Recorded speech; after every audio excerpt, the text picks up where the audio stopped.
All right, hi Joanna. So today we're going to continue working on our adverbs and the words that we've been practicing. So we'll be working on goal 1 and 2 for today. So remember to go over your anchor chart. Adverbs describe verbs, adjectives, or another adverb. So what is an adverb? It describes verbs, adjectives, or another adverb. Adverbs tell when, where, how, and how often. So let's see. Here we have some keywords, some words, some examples, and then let's see here.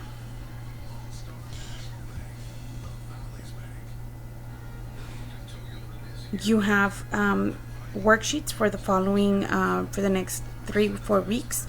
So you'll be working on the first worksheet, and then following week you'll work on the second worksheet, and then so on and so forth.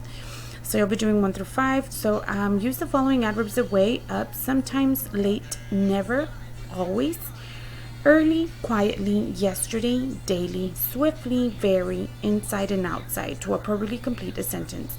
So you're going to be rewriting the sentence using the appropriate adverb to complete the sentence. For example, she quickly walked to the store. How would you rewrite that sentence? She walked to the store quickly. So right there, you're using the adverb in a complete sentence. So that's what you'll be doing for goal number 1. Once you are done, take a picture and submit it for a grade. Then we are also working on goal number 2 today. So for goal number 2, it says, Joanna, you will read or listen to a sentence describing an irregular action verb and then change the sentence verbally to state the verb's past tense. So right here, I provided worksheets. So we have, how many questions? We have 15 questions in the first worksheet, and then 12, and then another 12, and then another 12. So for the first worksheet, you're going to fill the blanks with the correct tense form of the irregular verb. So number 1, Beverly was blank by a wasp. Was it sting or stung? So you'll be doing that, putting the correct tense. So that's for the first worksheet. And that's going to be for the first week.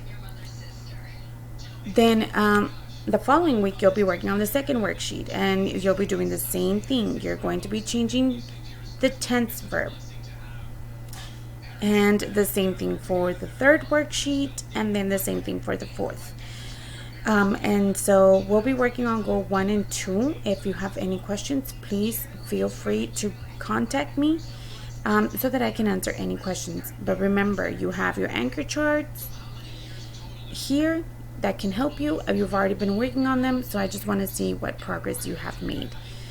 Once you are done, take a picture, submit it for a grade. Good luck.